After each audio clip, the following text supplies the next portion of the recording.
I'm really excited about our next panel. As you heard from Neil, and as you'll hear from some of our other speakers this afternoon, energy is a commodity that impacts our global economy and our geopolitical landscape like nothing else. It literally fuels our world. And Jim Walker has put together a world-class panel of experts who view the energy space through different lenses, and this should be an excellent discussion. A little bit about Jim. Jim joined Furtree in 2008. He's a managing partner and member of the Real Estate Investment Committee and chairman of their Risk Committee.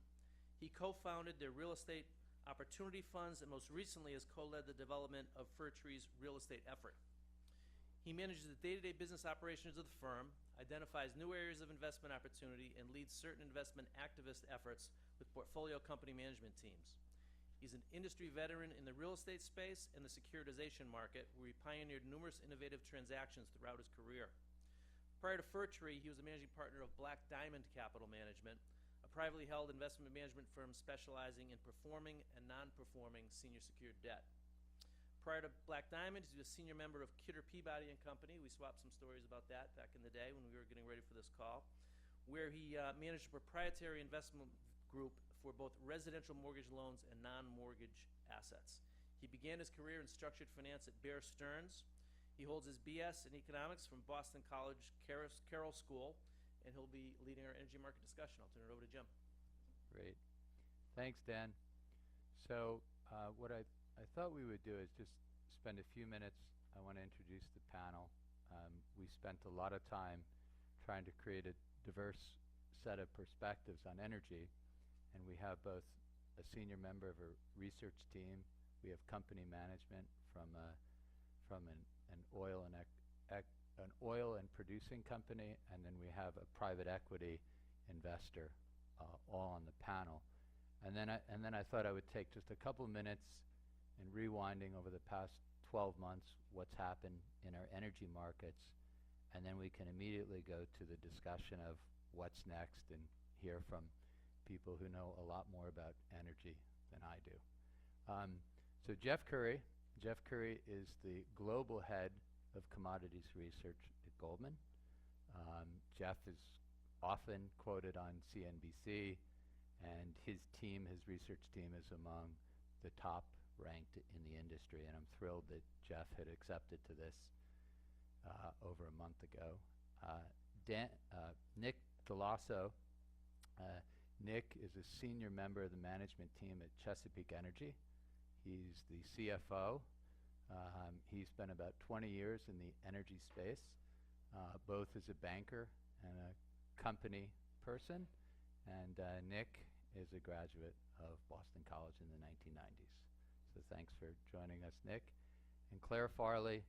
Claire has decades of experience in the energy industry, both big company, small company. She ran a number of divisions of Texaco, which she led, and has bought and sold businesses, and joined KKR in 2011 as a senior member of their energy and infrastructure team. So thank you all for accepting. So just very briefly, what's happened in the energy world before we talk about the future. So, you heard from Neil. I'm not going to spend a lot of time on this. Energy prices are down. They were down 50% peak to trough. They're down 40% today. But what I find really fascinating about the energy markets is this price volatility happened on very small changes to supply demand.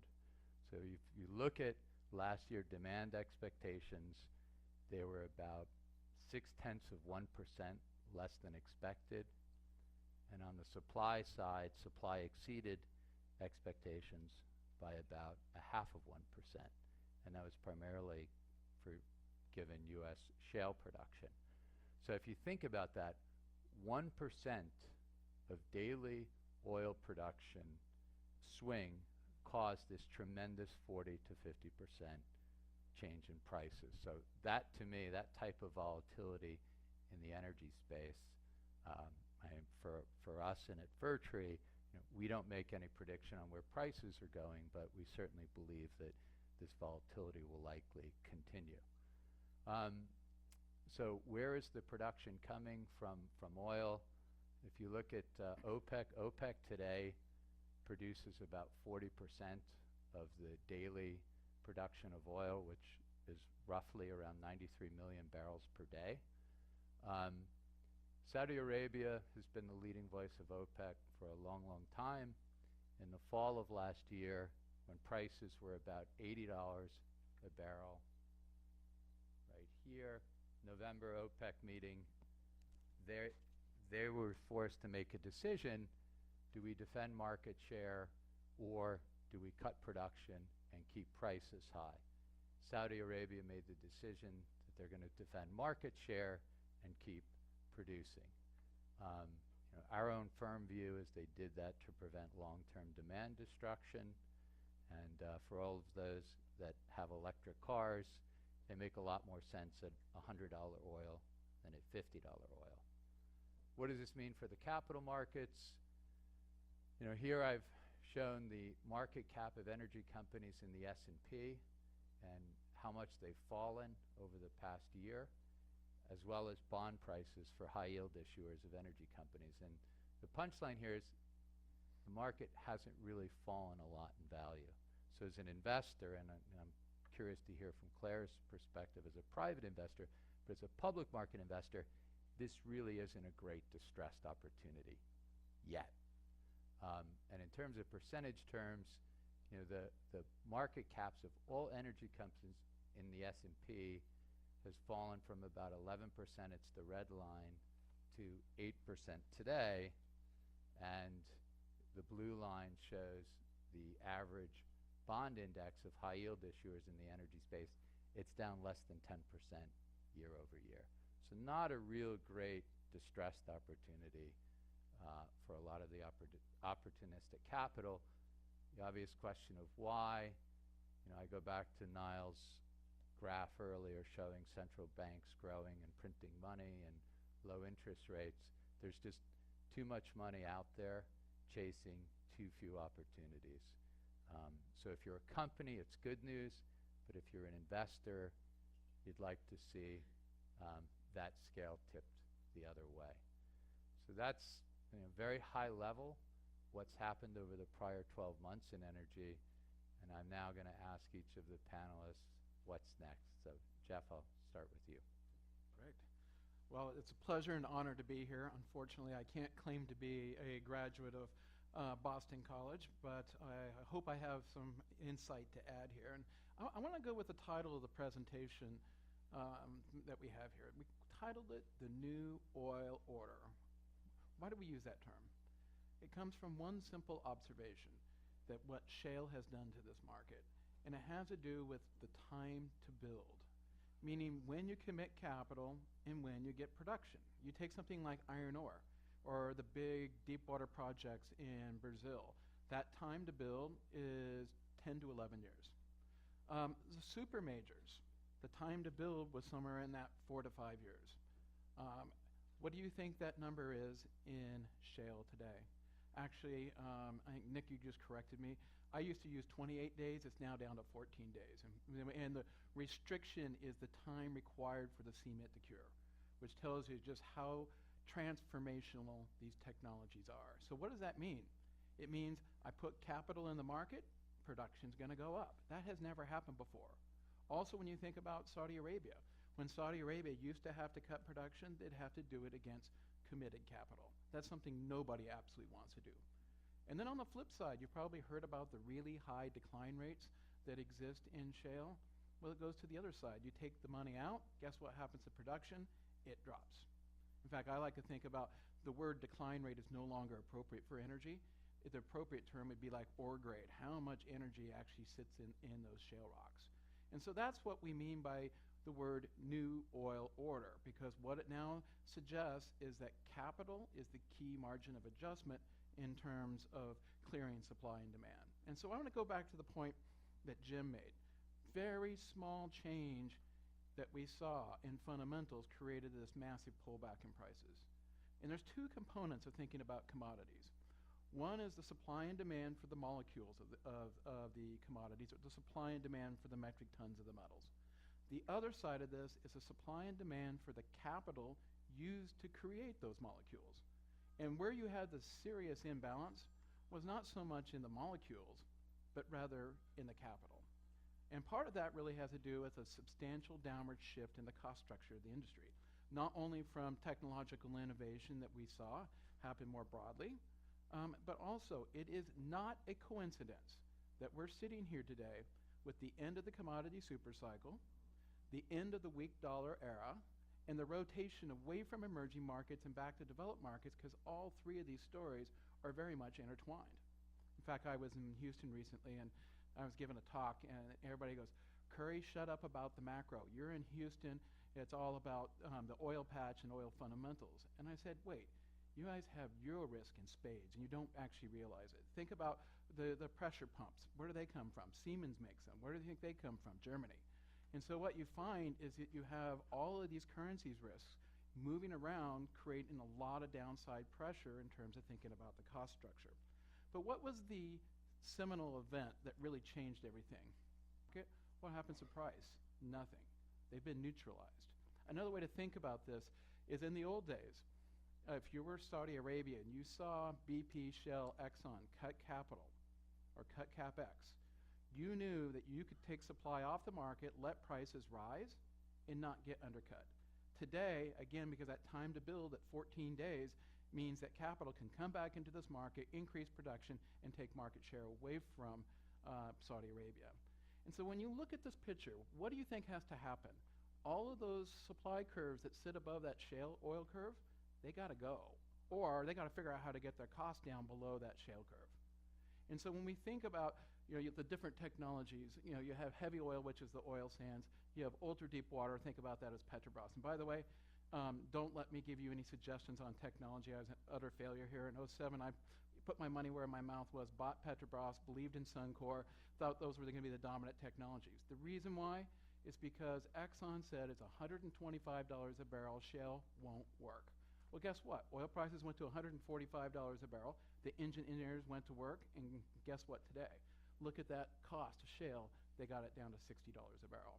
And so when we think about what has to go, and we look at where, what I've done here now is taken the supply curves for the U.S. Can I just interrupt one sec? I'm curious just on that last point, Nick. You run a very significant business in the exploration and production. How do you see these cost curves today over the next, given what's happened to the energy markets? Yeah, so that's a really hot topic of discussion right now, because it seems like production's been very sticky domestically in the U.S. and prices have come down so much. And so what's driving all of that? Our capital investments come screaming down. We'll invest this year about half of what we did last year, and our rig count's gone from in the mid-60s at the end of last year. We'll be at 15 at the end of 2015. Wow. We've historically been the largest onshore driller in the U.S. for the last many years. Apache's been number 2. We're both going to exit 2015 at 14 or 15 rigs. So that's a really steep drop. Has that ever that type of a reduction happened before? No, this is absolutely the fastest slope of decline of rig count, but that hasn't had the same correlation to supply that it used to have. So a couple of things have happened there. One, we've become a lot more efficient with our capital, and this gets to saying previously it took $125 to break even shale oil, and now it's in the 60s. There is an element of time, and I have a couple of slides we can get to in a minute that show how we've improved our capital efficiency. The dollars that we put to work per the barrels of oil that we have in each well, and how that's improved just over the last 2 years. Some of this stuff started happening with the advent of shale in 2003 to 2005, but it really has accelerated from an efficiency and a technology standpoint just in the last 24 months, and it continues to get better. There is an element of time to this, though, that I think is pretty interesting, and the element of time is that we can talk about a marginal rate of return on a capital investment decision to go drill a well. And the U.S. E&P space is, we kind of joke about it saying that it's often a liar's game about rates of return. We'll talk about rates of return in the Permian or in the Eagle Ford being 60, 80, 100+%. And on that marginal capital associated with that decision, you can show that kind of rate of return. yet the return on capital for all of our businesses is in the high single digits to low double digits. And so there's a huge gulf there. And the huge gulf comes in the time that it actually takes from the 14 days to drill the well to when it flows production, which oftentimes is going to be a couple of more months, to the difference in your corporate overhead structure that has a drag on your returns and all of the other things that weigh into that. And so in the shortest term, you can get away with marginal capital decisions that are break even, actually at lower prices than what Jeff has. But when you stretch it out a little bit longer term and you think about the structures that are in place, you need higher prices. You need something in the 70s. You need something pushing 80s, particularly if you want us to continue to find new places to drill. Sure, sure. So I'm going to come back to that in terms of, Jeff, your thesis on the great energy swap. But I want to hear from Claire about the point. So you're looking for returns on your capital, and the E&P companies have been much better stewards of capital more recently. But Claire, so how are you going to find the investment returns where you can make for your LPs? At the asset level. Mhm. Actually not at the company Company level. equity level, because we agree that the public equities for exploration and production companies, it appears, by our math, to be pricing in $80 is right around the corner. Given all of the fundamentals that you lay out, Jeff, we have a really hard time making that assumption. And also, the balance sheets are really stretched. So if there's not a pop back in free cash flow from these companies because of price next year, you're going to see some real distress yet to come. And that just doesn't appear to be priced into the debt or equity markets. So we look at it and say there's still some great things to do at the play level with some great companies. They need additional capital.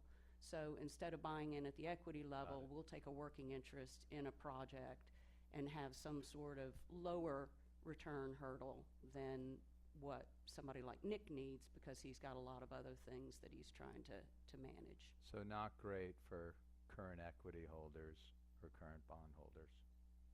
You're basically going to take the best assets and try to monetize them. Yeah. Got it. So, so Jeff, maybe I'll come back to you prior to the great energy swap. I'm going to change the order here and then just talk about your fundamental view on prices. I mean, you've been very public about this rally now being short-term, but fundamentally the picture is much more bearish. I think it goes back to the point that we need to see movement in assets and transactions take place. And the only way that's going to take place is you've got to take some of the capital out of the market. Again, what I was saying before, the real imbalance in this market, too much capital. And the way I like to think about it is looking at this picture right here. And what we have is we have three supply curves. Let's start with the lighter color one. That's the U.S. E&P supply curve. And you think about each one of those dots as an asset. And you have the amount of production that can be produced by those assets on the horizontal axis. The black one is that flat shale curve that we've been talking about. That's the one that neutralizes OPEC. But the other one is the supply curve for the NOCs and the IOCs. NOCs means National Oil Company, or the international oil companies. And if you look at that picture, what you realize, the things that need to go are the ones up on the far right. And you've got to replace them with the ones on the bottom left. And if we look at what's happening in terms of investment, you're beginning to see it. Where are the big hits? Just where you'd expect. Heavy oil, which would be like the oil sands or the deep water. And I like to make this point. Have you ever heard of this project in Kazakhstan called Kashagan? Well, its nickname is Cash All Gone. It was an $80 billion project. And so those are the types of projects that actually need to go. And I like to point out, drilling in the water is difficult. And you go back to Kashagan, or Cash All Gone. You want to hear one surmise how deep the water is in Kashagan? The answer is 9 meters. So it doesn't take much water to create problems. So if you can go out and drill on land, that's what you're going to do. Now, it seems pretty obvious in terms of thinking about what needs to take place here, in terms of those higher cost projects need to be the ones that are taken out in the end. However, it goes back to the point both Claire and Nick have made, is it's a very difficult task. And this is what when I use the term the great energy swap, we've never seen anything like this. It's absolutely an amazing economic problem. The vertical axis on this chart is, let's call it asset quality, the break even of all these different assets around the world. The horizontal axis is how much debt is employed with each one of these different types of assets. And what do you see? All of the bad balance sheets have all the high quality assets. All of the good balance sheets have the lower quality assets. Another way to think about it, the international oil companies, the BPs and Shells and so forth, they have these high cost assets like deep water oil sands. And then you have the companies, Nick's company, Chesapeake, and the U.S. E&Ps sitting there on the far right with the higher quality assets. And this is what I think about why you need to have lower oil prices, is you've got to force a shift in here. And when we think about the high yield here, I like to think about high yield was an aggressive form of a balance sheet. It created the innovation. I like to point out our cell phones wouldn't be around if it weren't for the high yield. However, we now know the dominant technology. It's going to be shale, at least for the next decade or so. So we got to move to a more cash equity driven type of industry, and you got to take that high yield out. And there's several ways it can happen. One is the companies issue equity that are over on the far right, pay down their debt, and they move to the left. In that case, then the super majors start to look like, let's call it Microsoft, and the E&Ps become more like a Google. Another option? I can't wait to have Nick's response. Yes. We like that description, other than the issuing equity part. All right. Yeah. And then there's another solution when we think about what Claire can do. The other way is they come out there and take these companies, but the problem is the debt is still very expensive. It's difficult to get in there. And then they take the debt out. However, it's the reverse of what typically is done. So I'm going to leave it at that because I think it opens up the question that we're actually having to deal with here. And that's really the core of why we think you need to have lower oil prices, is you got to get this to move.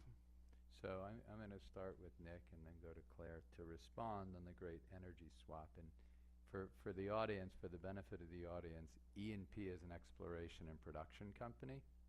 Now Chesapeake, the knock on the E&Ps for a long period of time is they're not great stewards of capital. They spend every dollar that comes out of the ground, and as my analyst told me this week, and then some, because they borrow money against it. So how do you think about this next chapter and what's next in this great energy swap? So if you think about the history of where unconventional shale resources, how they were developed in the U.S., we determined in the early 2000s that this was going to work in large scale. Pretty much in the Barnett Shale around Dallas was the epicenter of it. Chesapeake was a big participant in that in the very early days and became a shale leader. What obviously made that happen was technology. So technology showed us you could make this work in the Barnett, and then we quickly realized that it would work in a thing called the Fayetteville Shale in Arkansas and in the Marcellus Shale in Pennsylvania and in the Haynesville Shale in Louisiana. And so we were off and running with shale development with dry gas. And when technology unlocks an opportunity like that, the companies that have the ability to deploy that technology want to control as much of that opportunity as possible. So we all went and spent a ton of money trying to lock down all of those opportunities, and that's how we spend what's called leasehold dollars. We go out, one of the fantastic things and why you see this taking off so quickly in the U.S. versus in other countries is that our rule of law in the U.S. is that individuals own mineral rights. So Chesapeake Energy can go to anyone that owns the mineral rights in an area, make a deal with them, and drill a well on their property. Any other country on the planet, you have to go through the government, and they can change the rules at any time in the future. That makes our industry way more dynamic and way more valuable. So we all go and tie up all the leasehold for shale. And in the meantime, we're trying to drill the wells too. Well, that all takes a ton of money. So we outspend capital for a long period of time. 08 hits, gas prices drop, oil prices drop, everybody pulls in their reins for about 27 seconds. And then we realize that unconventional development's going to work for oil as well. And so then there's another big wave of leasehold dollar spending and new drilling spending. And we're having big success, and so we and many others borrow a bunch more money, spend a bunch more money, but our production volumes are rising dramatically, and the value of our assets are rising even faster. And so even as prices are moving up and down through those cycles in smaller bits, the NAV, the net asset value of the oil and gas in the ground for all of our companies is growing fast. So the industry gets a terrible reputation for how it deploys capital because we always need more. And what's interesting about this point in the cycle is that we've had prices drop, and we Goldman haven't had, likes that. Yes, it, we pay some fees. Um, what's interesting about this time in the cycle is that we have not had another evolution of technology. So what are we going to do next? We know where the Marcellus, the Haynesville, and all these other places to find gas are. We know where the Eagle Ford is. We know largely to an extent what the Permian looks like. We know what the Bakken looks like. Those are the big places in the U.S. unconventional to find and develop oil and gas. We need to be better at doing that. We need to be more efficient at doing that, and that's where our industry has been focused the last couple of years, as opposed to what's the next big one. We think we know where the big ones are. So the industry is having a reformation around its attention and its focus to efficiency. And I think I've got a couple of slides here that show across all of our assets, these are our 6 major assets, and so I'll just go back and forth between them. We've had a 30 to 65% improvement in our capital efficiency, the dollars that we spend in the wells that we drill for the barrels of oil in those wells. This doesn't have anything to do with future reserves or what are called undeveloped reserves. This is just for those producing wellbores. And so it's a really effective way to measure capital efficiency. And we've had huge improvement. This is just 2012, 13, and 14. It continues in 2015. This is pushing the break-even prices lower for our industry as we become more efficient, as we become better stewards of capital. And it's also pushing that supply-demand cross point lower. And that's a really interesting phenomenon.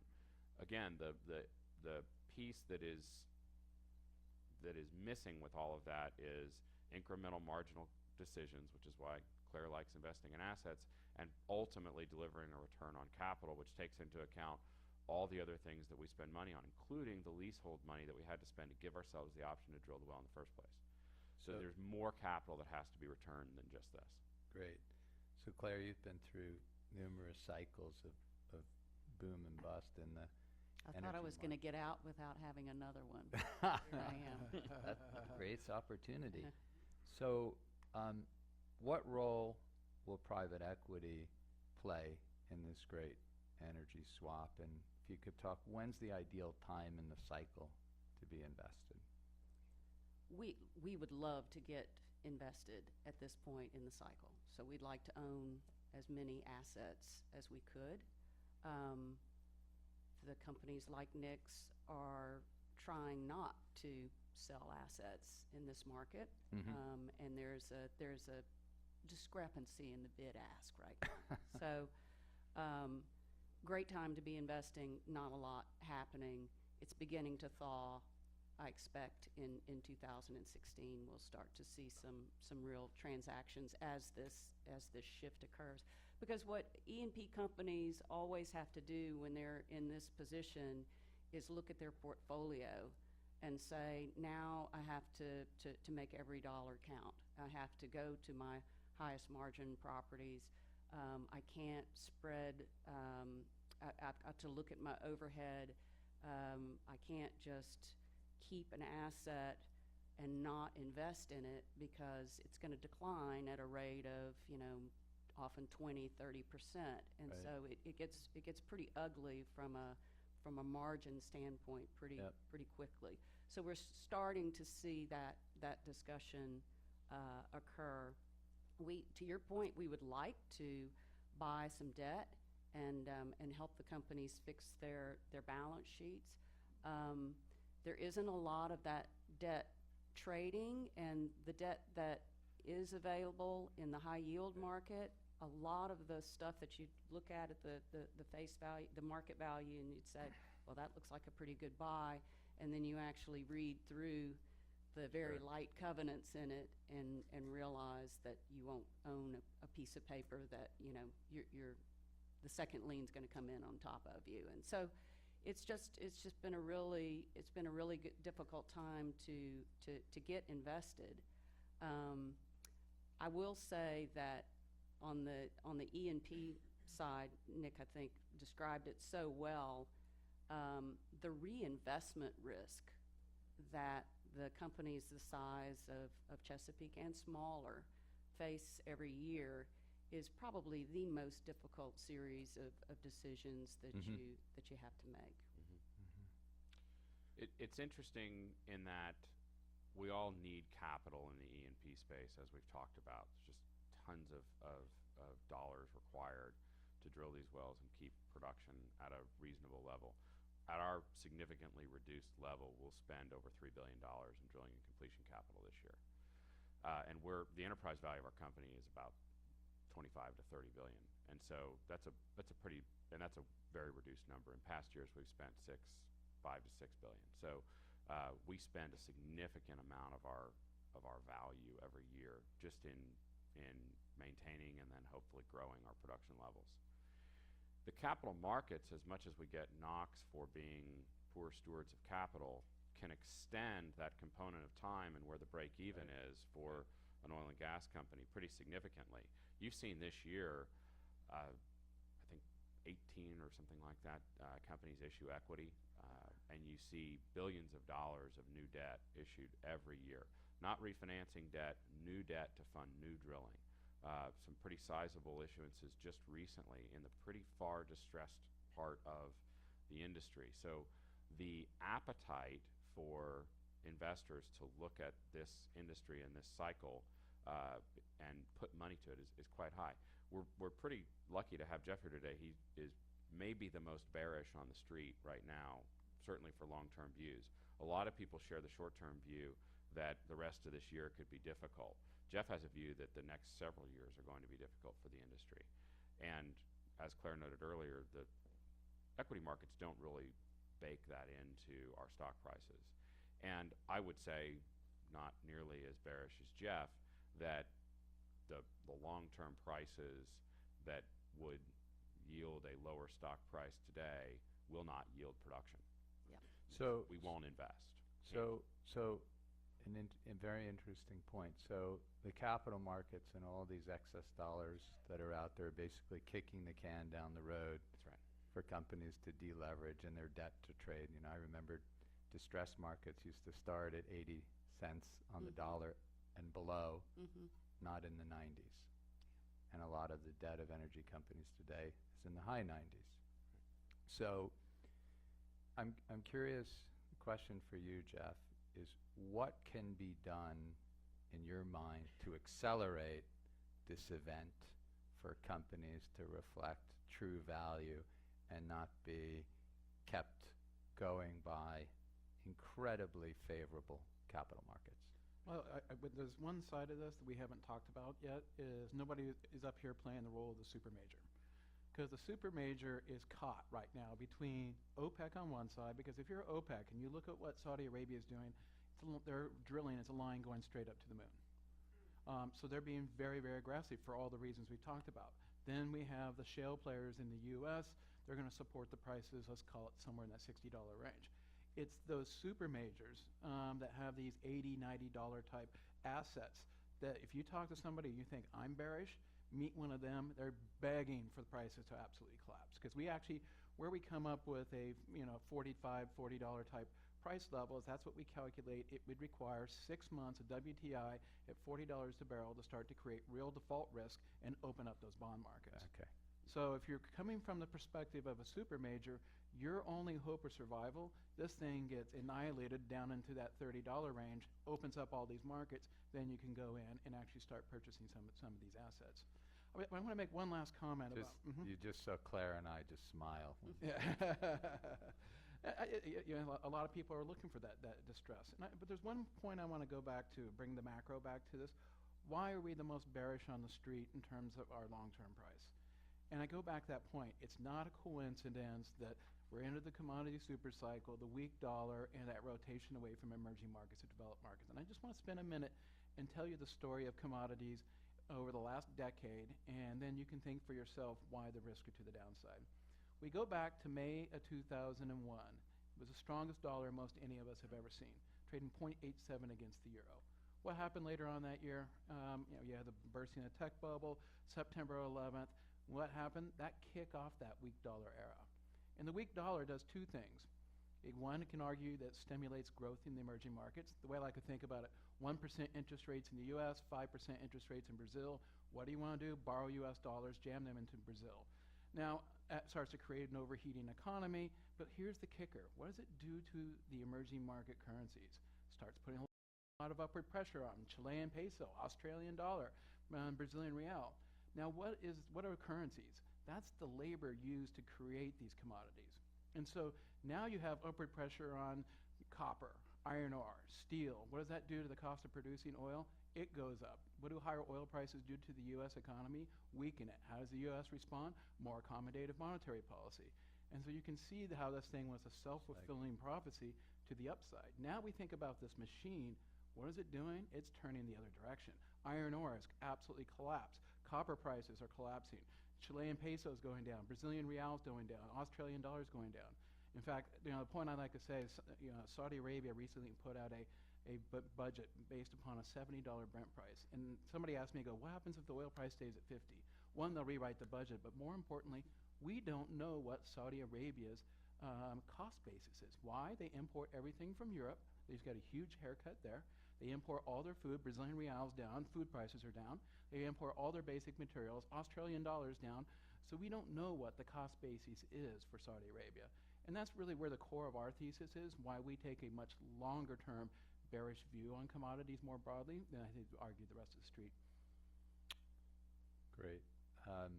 And Saudi Arabia, with 700 billion of reserves, they can go for a very long time at these types of prices.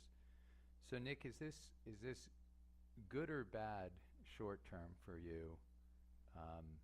This type of volatility and bearish view. Well, it's never fun to have your revenue cut in half. That's a good place to start. Statement. Yeah. But Not from if you're from our standpoint, right? Well, from our standpoint, we had come through a pretty sizable change in our organization and transformation of the way we prosecuted our business a couple of years ago, and so we've been focused on some of these efficiencies a little sooner. And we're seeing an underlying business that's operating incredibly well right now. And so we feel good about our position as the industry resets itself around what its economic levels are to be at the forefront of that. Part of what Jeff is describing is that there's a need for more equity and less leverage in our segment of the industry, and it's true. But there's a lot of different ways to go about getting there. You can segment assets by risk and reward class, and there's tons of segmentation that can still occur amongst our companies, so companies can sell some assets and buy some others. There's some consolidation that can occur. It's a very fractured independent oil and gas industry in the U.S. And then there's ultimately the acquisition of companies like ours and others that people talk about from time to time. That's tough.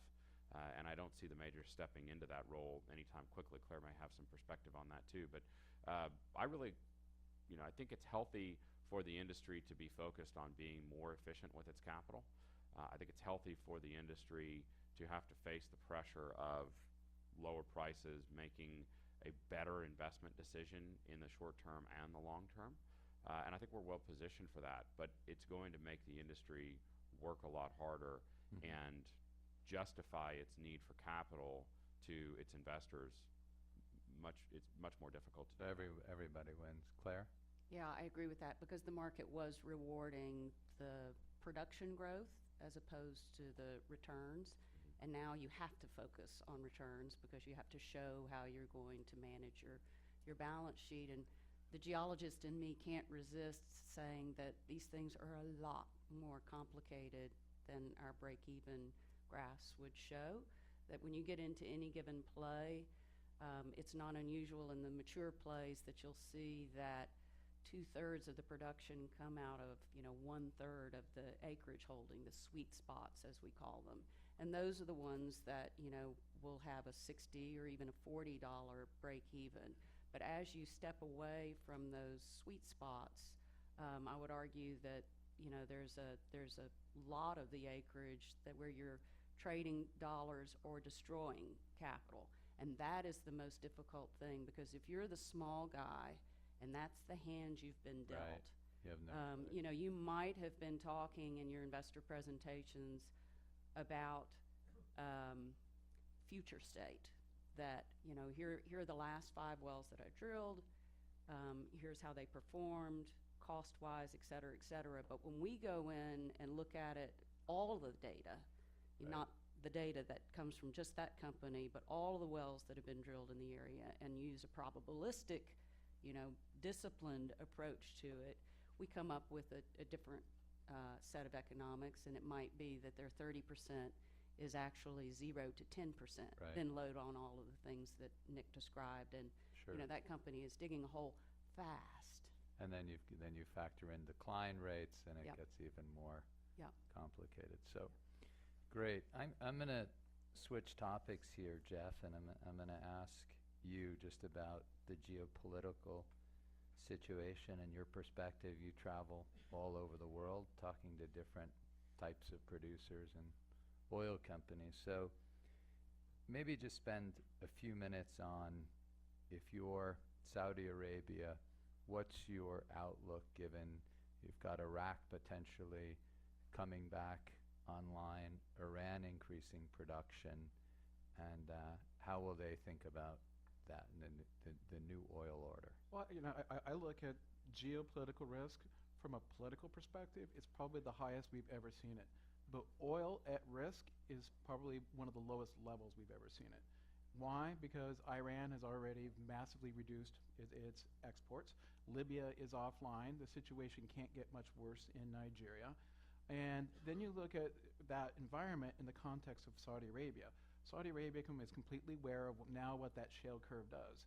Since that flat shale curve, what do you want to do if you're Saudi Arabia? Kick up production all the way till demand curve hits the end of that flat shale curve in the U.S., which means you just take pure revenue and you're not worried about prices dropping too far below 60, which is why Saudi Arabia has been incredibly aggressive recently in terms of kicking up drilling. They're also kicking up drilling for gas so they can take the oil that was being put into the power generation stations and then re-export that. So if I'm looking at Saudi Arabia, I go to max capacity.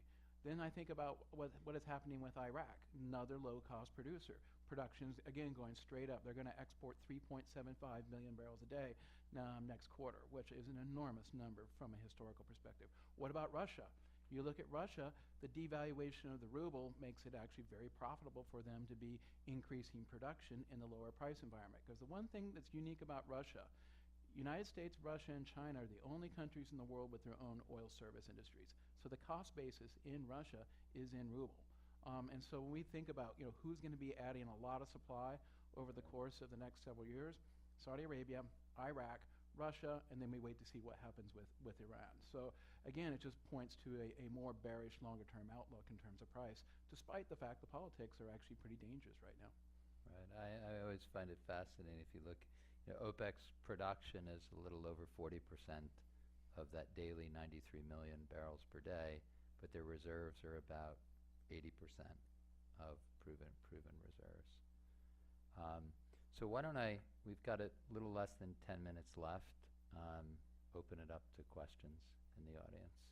Yes. So one of the questions I have is that when you lay out your scenarios, and I agree with you entirely, but I would put the time frame for this demise of the prior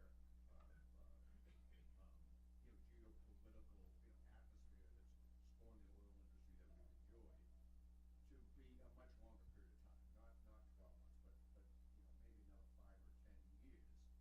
So when I just thinking about that, I kind of come to the conclusion that the access that we have to low cost production here is such a dominant force that it makes me think that any asset class that's involved in offshore developments, right, whether it be drilling or production or equipment makers, is an asset class and a company that is looking desperately worse this side. What's your view on that? The way I like to describe that is we're going to take the E out of E&P. And what do I mean by that? We're going to turn this industry into a production-only mode because you don't need to do the exploration anymore. And history tells you this. You're going to go to cash cost pricing, variable cost. Because we invented the word total cost in commodities in 2004 when we were like going, why are prices going up? Oh, you got to pay for this new excess capacity.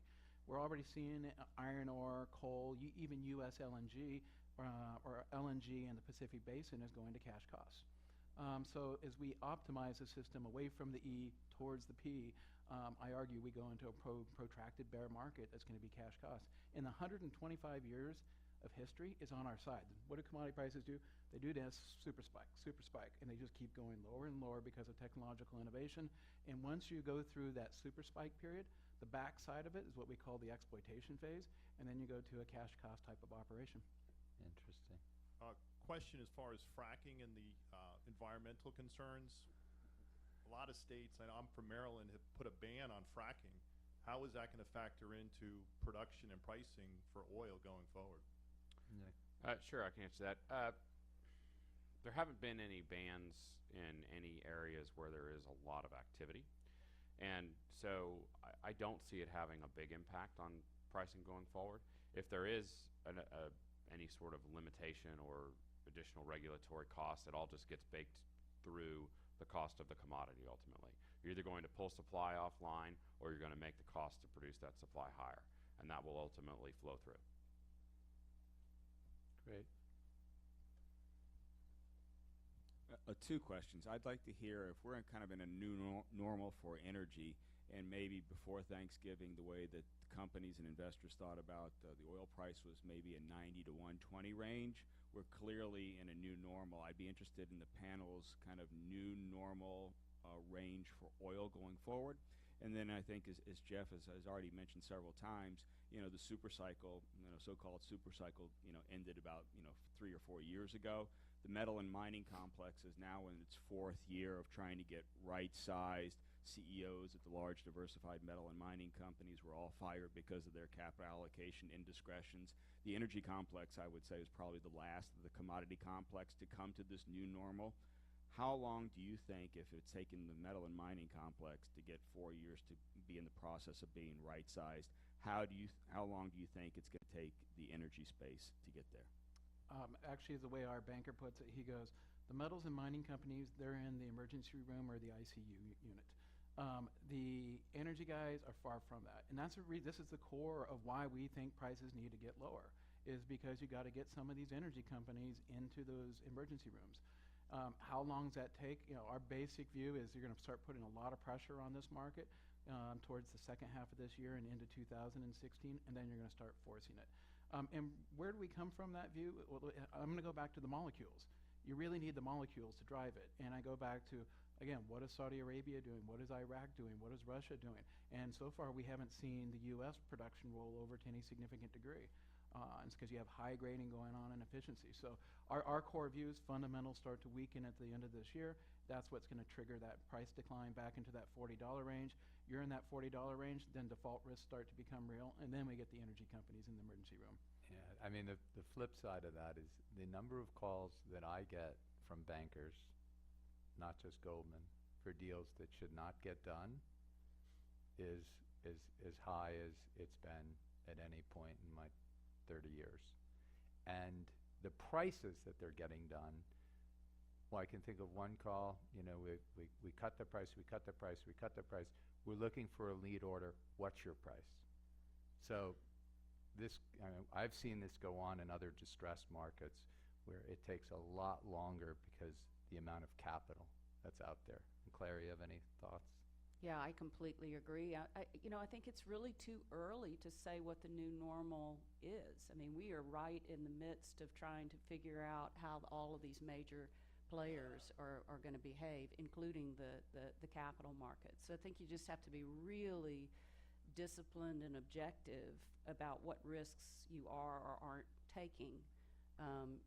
Everything from the balance sheet to how good is that company at execution, and what if prices go to 40, Yeah. and what do you blow your investment up? Right.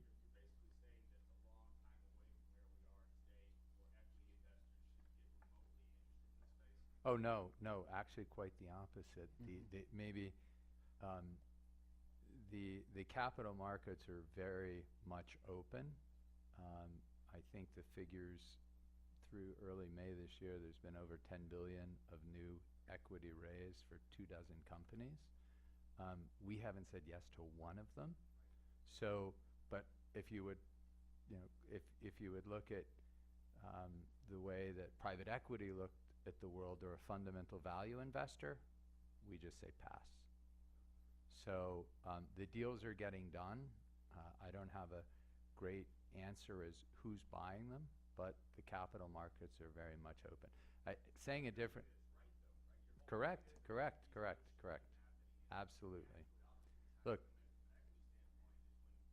prices, when the debt goes to 50 cents and stocks collapse, and this is a highly levered industry, I mean, nothing would make me happier, I'm going to speak for Claire too, than for Jeff to be proven right next month.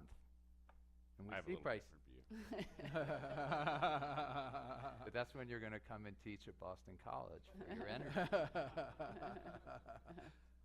I have so- confidence Nick will No, but- navigate it. He always But, All right, so- but by the way, on that, the new normal, just I want to go back. Do not discount the macro. All these markets are searching for an equilibrium. The euro is searching for an equilibrium. Australian dollar, iron ore, steel, they're all fluctuating around, and you can't define an equilibrium in one until you can anchor the other. So that's why I really want to put the emphasis. The macro is important here. Great. Thank you. We have time for one more. Sure. We've been in a slow growth economy for several years. We've talked a lot today here about really the supply side. What about the demand outlook? Clearly, demand is surprising to the upside, and so we're seeing tightness in all the product markets. And I think that at these lower price levels, the economy is far more energy intensive than it was at 145. But here's my response to that about separating the capital story which is the supply story, from the demand story. In 2006, we started observing something that was very, very unusual. The price of oil kept going up, inventories and fundamentals were deteriorating. And the term we used was long-term shortages create near-term surpluses. So the front end of that curve was really weak. Now I think you got the opposite, where you have long-term surpluses putting downward pressure on the long end of that curve, but the demand story is starting to surprise to the upside, starting to create some tightness in the front end. But what I would add to that is that it doesn't take much of a change to the upside or to the downside from that demand growth to generate that type of price volatility. The numbers last year, when I was saying earlier, 1%, the supply-demand imbalance was 1% last year. The demand growth expectation was 1.3 million barrels for the year.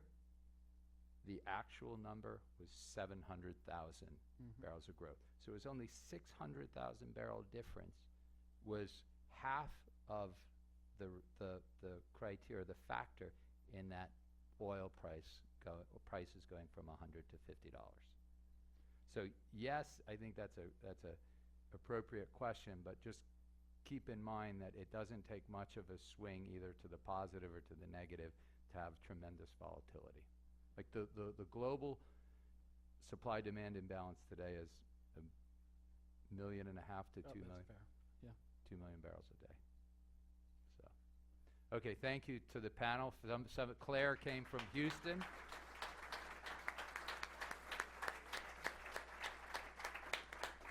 Professor DeLasso came from Oklahoma City. And Jeff and I came from New York. Thanks.